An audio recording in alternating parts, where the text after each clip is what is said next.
Recently আমরা crypto মার্কেটে একটা বড় বুল রান দেখতে পেয়েছি, যেখানে আমরা দেখতে পাচ্ছি যে বিটকয়েন প্রায় $1,12,000 ক্রস করছে।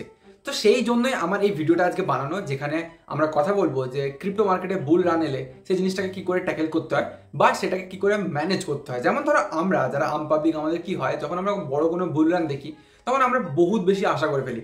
আমরা ভাবি যে ব্যয়তি গঙ্গায় হাত ডোবালে হয়তো আমরাও কিছুটা না কিছুটা প্রফিট তুলে নিয়ে চলে আসতে পারবো এই বুল রান থেকে, যেটা সব থেকে বড় ভুল বলে আমার ধারণা। কারণ ক্রিপ্টো মার্কেট প্রচন্ড ভোলাটাইল। আমরা যেই মুহূর্তেই দেখবে ওই ব্যয়তি গঙ্গায় হাত ডোবাতে যাচ্ছি সেই মুহূর্তেই কিন্তু মার্কেট আবার ক্র্যাশ করতে শুরু করে দিল। এটা কিন্তু হতেই পারে, আর ক্র্যাশটা করতে না খুব একটা বেশি সময় লাগে না। সেই জন্য আজকে তোমাদেরকে একটা সিম্পল কিছু ফান্ডামেন্টালস বলে দেবো ক্রিপ্টো মার্কেটে ইনভেস্ট করার, যেটা তোমাদের সবার জানা উচিত। আর এরকম যখনই বললেন বা কোনো একটা সিচুয়েশন এসেছে, আমার মনে হয় যে খুব ইম্পর্টেন্ট হয়ে যায় এই ধরনের একটা করে ভিডিও আনা। তো দেখো, ক্রিপ্টো এমন একটা জায়গা যেখানে তুমি এই মুহূর্তে যদি চাও যে বড় কোনো প্রফিট হুট করে কামিয়ে নিয়ে চলে আসবে, পারবে না। তার জন্য একটা প্রচণ্ড পরিমাণে স্টাডি দরকার।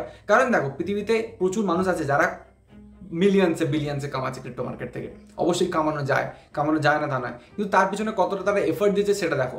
কারণ একটা একটা করে ইট আনতে আনতে কিন্তু একটা বড় বাড়ি তৈরি করতে হয়, ঠিক আছে? একদিনে রাতারাতি কোনো বড় বাড়ি কিন্তু তৈরি হয়ে যায় না, সেটা আমাদের বুঝতে হবে। আর আমাদের প্রবলেম হচ্ছে ওই যে আমরা বহুত বেশি কিছু হচ্ছে দেখলেই ওখানে একটু লোভে পড়ে যাই এবং আমরা আমাদের টাকাটাকে নষ্ট করে ফেলি। তো বেসিক্যালি কি হচ্ছিল, আমি আগেরও কিছু ভিডিওতে বলেছি তোমাদেরকে যে যতটা তোমরা ইনকাম করছো তার 2-5%ই ওই ক্রিপ্টো মার্কেটে আমরা ইনভেস্ট করতে পারি। এর থেকে বেশি করাটা উচিত নয় আমাদের। মানে এতটাই পয়সা আমাদের ক্রিপ্টো মার্কেটে ইনভেস্ট করা উচিত যে যেই পয়সাটা যদি আমাদের ডুবেও যায় না, আমাদের অতটা গায়ে লাগবে না।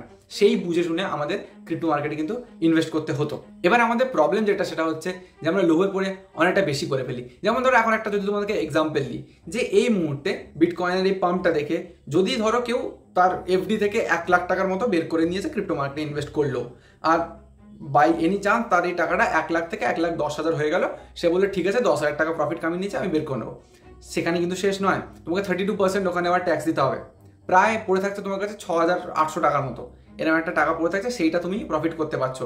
আবার তার মধ্যে কিছু ট্রানজ্যাকশনাল সমস্যায় আসতেই পারে, কারণ আমাদের ইন্ডিয়াতে তেমন কোনো এক্সচেঞ্জ নেই যেটা ইন্ডিয়া বেশ ঠিকঠাকভাবে চলছে। যারা আছে তারা একটা হিউজ পরিমাণে চার্জ নেয়, তো গভর্নমেন্টকে অনেকটা দিয়ে দিতে হবে। তো এইরকম মানে একটা আনইভেন সিচুয়েশন যেখানে ইন্ডিয়াতে ক্রিপ্টোর ওপরে, তো সেখানে এরকম হুটপাট না করাটাই ভালো। আমার মনে হয় গ্র্যাজুয়াল টুকটুক করে টাকা যারা ঢুকিয়েছিল তারা আজকের দিনে প্রফিট দেখতে পাচ্ছে, তাদের জন্য এটা একটা গুড সিচুয়েশন। কিন্তু যারা আজকে প্রফিট হচ্ছে দেখে ভাবছো যে আজকে ইনভেস্ট করবো, তারা হোল্ড করে যাও।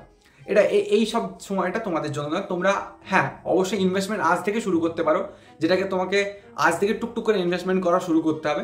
তুমি যদি ভাবো যে এই সময় থেকেই তুমি ইনভেস্ট করে বড় কিছু কামিয়ে নিয়ে চলে যাবে, সেরকম হয় না। তারপরে এই অনেক আমাদের তো ক্রিপ্টোর এক্সপার্টসরা আছে আমাদের ইন্ডিয়াতে, যারা মানে মাধ্যমিক উচ্চ মাধ্যমিক হয়তো ঠিক করে পাস করেনি, তারপরে তারা ক্রিপ্টো এক্সপার্ট হয়ে গেছে।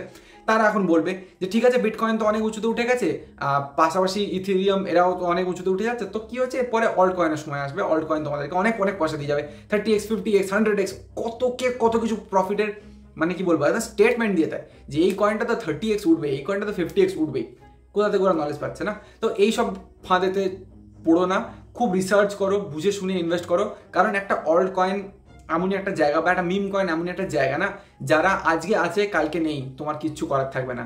এরকম অনেক হয়েছে, অনেক দেখেছি। মানে রাতারাতি কয়েনটাই গায়েব, এক্সচেঞ্জ থেকেই উঠে গেছে পুরো, বা ধরো সেই কয়েনটা পুরো 1000x ড্রপ করে গেছে তার প্রাইস, এরকম হয়। তো এইসব ভুলভাল জায়গাতে ইনভেস্ট করো না। ওই জন্য বলছি স্প্লিট করো, নিজের যে ইনকামটা আসছে সেটার একটা ছোট্ট পোর্শন ক্রিপ্টোতে দাও। ক্রিপ্টোতে এবার সেখানে তুমি নিজের মতো করে গেম খেলতে পারো। যেমন ধরো তুমি তার 50% তুমি বিটকয়েন দিয়ে দিলে, সেখান থেকে তুমি তার 20% প্লাস ইথেরিয়ামে দিয়ে দিলে, বাকি যেগুলো পড়ে থাকছে সেগুলো ছোটো ছোটো কয়েনে ডিস্ট্রিবিউট করলে, that is completely your game. ওটা তোমার ব্যাপার, তোমার ডিসিশন, কিন্তু ওখানে আমার কোনো কথা বলার নেই।